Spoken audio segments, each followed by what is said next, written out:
네, 국내 연구진이 두꺼운 금속을 통과해서 이 전력을 주고받을 수 있는 기술을 세계 최초로 개발했습니다. 엘리베이터나 배 안에서도 불편함 없이 휴대전화를 사용할 수 있을 것으로 기대되는데요. 자세한 내용 알아보도록 하겠습니다. 울산과학기술대학교 전기전자컴퓨터공학부 변영재 교수 전화로 연결됐습니다. 교수님 안녕하십니까? 네, 안녕하세요. 변현재입니다. 네. 휴대전화로 통화를 하다가 엘리베이터에 탔을 때 이 전화가 끊긴 경험 많이 하셨을 것 같은데요. 네. 일단은 왜 이런 현상이 나타나는지 좀 설명을 해주시겠습니까? 예. 저희가 흔히 쓰는 휴대전화는 이제 내장된 안테나를 통해서 우리가 말하는 내용이 이제 특별한 형태의 전파로 변환되어 송신하게 됩니다. 네. 근데 전파라고 하는 것은 전기적인 파형이기 때문에 아무래도 금속체와 같은 도체를 만나면 무슨 반응할 것 같은 생각을 할 수가 있는데요. 예. 바로 이렇게 전자파 차폐라는 것은 전파가 이동하는 과정에서 커다란 도체면을 만나면 통과하지 못하고 금속면을 따라가서 차단되는 현상을 의미하게 됩니다. 예. 그래서 전자파 차폐는 이제 금속과 같은 벽으로 둘러싸인 공간을 들어가지도 못하고 나오지도 못하고 하게 돼서 예. 이제 그런 금속판이 두꺼울수록 차폐 효과가 크게 됩니다. 아. 저희가 휴대전화의 경우 이제 기중 안테나에서 나온 전파를 받게 되는데요. 엘리베이터 같은 이제 얇기는 하지만 금속으로 둘러싸인 공간에 있게 되면은 네네. 아무래도 수신자의 단말기까지 전파가 전달되지 않아서 통신이 지연되거나 끊어지는 현상이 종종 발생하는 것이죠. 예. 그러니까 금속이 전력을 전송하지 못하도록 방해했다라고 볼 수 있을 것 같은데요. 그러면 네네. 이번에 연구를 통해서 이제 엘리베이터처럼 두껍고 금속으로 둘러싸인 곳에서도 이렇게 전파가 왔다 갔다 할 수 있는 그런 기술을 개발을 하신 거잖아요. 어떤 네네. 원리가 응용이 된 건가요? 저희 연구실은 2010년부터 한국연구재단의 지원을 받아서 꾸준하게 무선 전력 전송 분야에 대한 연구를 해오고 있었습니다. 네. 연구를 하면서 보니까 이제 전자기파 차폐에 대한 공부도 하게 되었고요.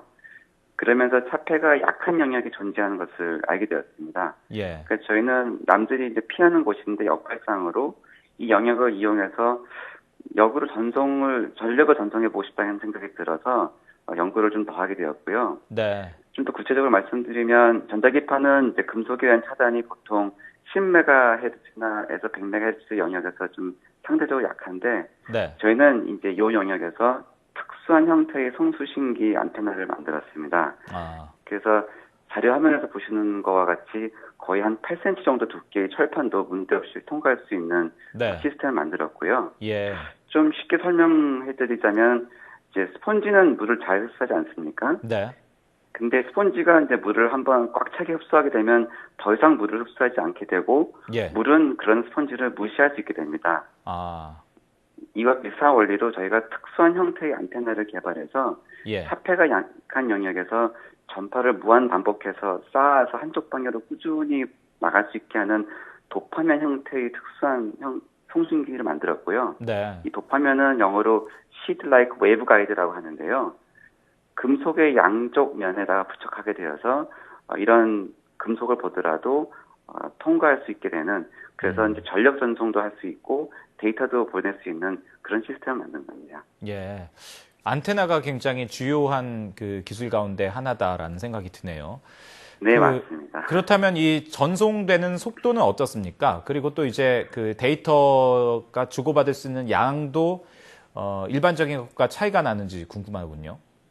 네네.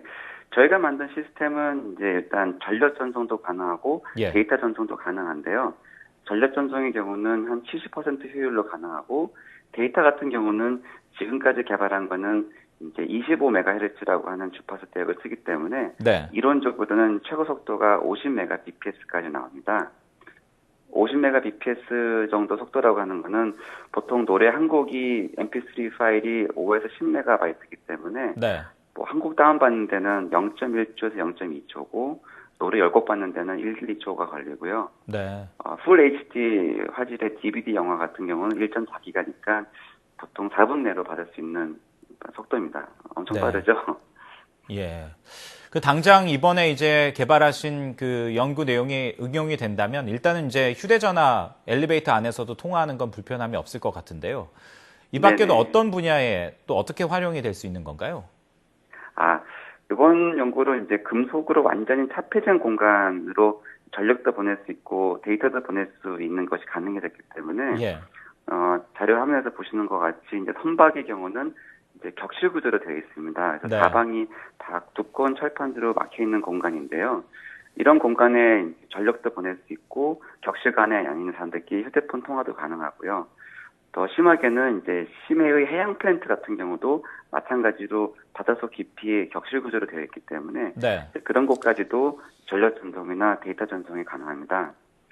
저희가 생각했던 좀 재밌는 응용 분야는 이런 독화면 형태로 이제 옛날에 먼지를 덮게 하는 더스트 커버라는 게 있지 않습니까? 자동차 네. 덮어두는 그런 형태로 저희가 독화면을 잘 설계하게 되면은 전기 자동차도 이제 철판으로 둘러싸여 있기 때문에 예. 이 더스트 커버를 씌워놨을 경우에 대형 면적을 통해서 고속으로 충전할 수 있는 그런 시스템도 생각할 수 있게 됩니다. 그래서 운용 예. 분야는 굉장히 많을 것 같습니다. 네, 알겠습니다. 자, 지금까지 울산과학기술대학교 전지전자컴퓨터공학부의 변영재 교수와 함께 이야기 나눴습니다. 교수님 오늘 말씀 고맙습니다.